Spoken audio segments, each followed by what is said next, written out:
process was very stressful, but in order for you to succeed and to get through everything very easily and smoothly is for you to take ownership of everything, ask your teachers for help, and to keep your word. My DOL process was pretty hectic in ways that you had to reflect on past work that you hadn't remembered in years.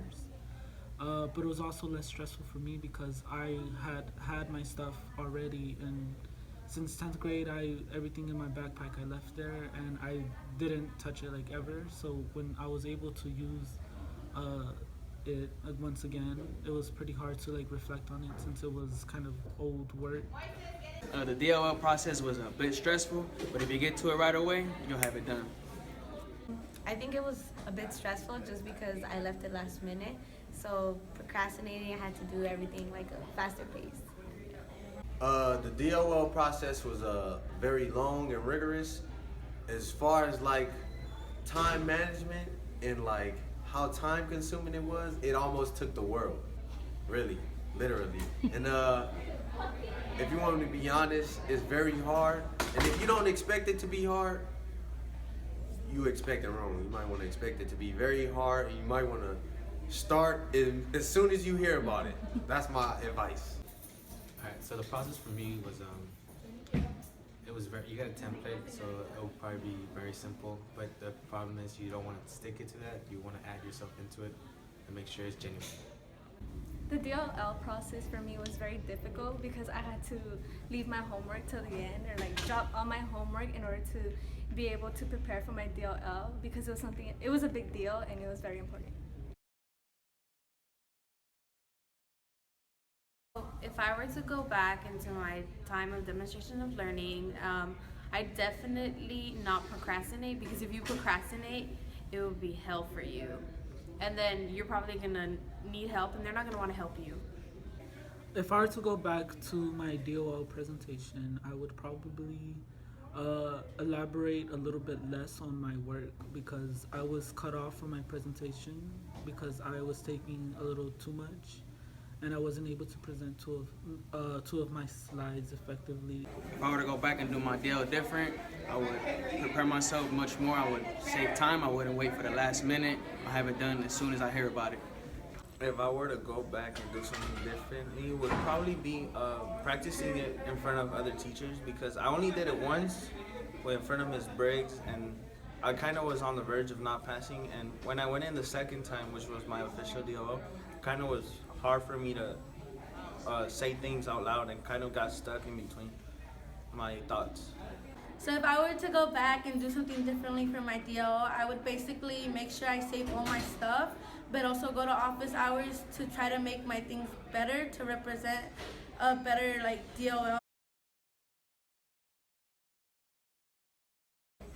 I did not prepare for my DOL at all, and that kind of affected me to not pass. So I prepared for my DOL for around a month. Throughout that month, I kind of just paced myself, kind of took my time with everything, and kind of pictured like how I would present, and kind of did my script and visualized my presentation within my head.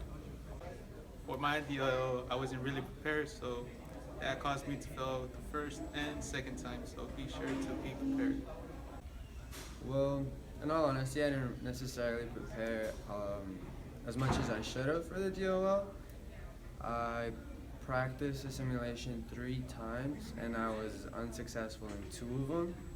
And the first one I winged it, so, you know, that's out of the question for whoever was going to do that. Alright, so one piece of advice would be just don't wait till the deadline. Don't wait. And just be yourself. And another suggestion would be not to skip out on presentations that you are giving, you know, throughout your years in high school, especially 11th grade years, because you're able to develop more presentation skills instead of the ones you already have. One piece I have for the upcoming 11th graders is don't be nervous, just go in and do it. A piece of advice I would give is to definitely stay after school and go practice as many times as you can, so that when the day comes, you're not nervous and you don't feel like you haven't done it before.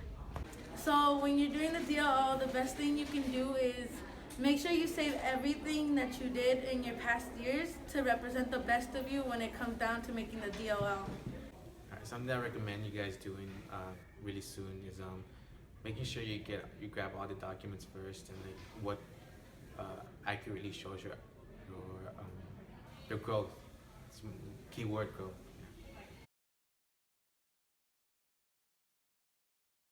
Okay, I wasn't able to pass my DOL the first time because I didn't have my portfolio together, but the second time I got everything together and I fixed my slides and everything, and it helped me pass.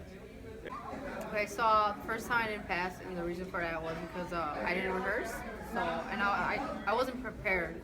So you would have to rehearse at least 3 times, which I didn't do that. I had some grammar mistakes in my PowerPoint. And then how I fixed that was, I didn't fix a lot, to be honest. I just went back, looked at it one more time, but they really want to see who you are and your growth as a person and your academics, and they want you to put your personality in there, so make sure you do that. Since I wasn't able to pass the first and second time on the DOL, I had to make sure that I had to practice, because without practicing, I couldn't pass it, which was the fault for the first and second time. So make sure that you practice either way before or even the day that you have the DOL. I didn't pass the first time because I was too fast, I wasn't taking my time on DOL and then practice. And the second time I passed it because I practiced and I know that I needed it. So, yeah. The reason I didn't pass the first time was because I didn't start in time, and when I was able to finish, I didn't have enough time to practice, so I was really nervous going up there. So I panicked, and I was really unable to get my words out and finish the presentation.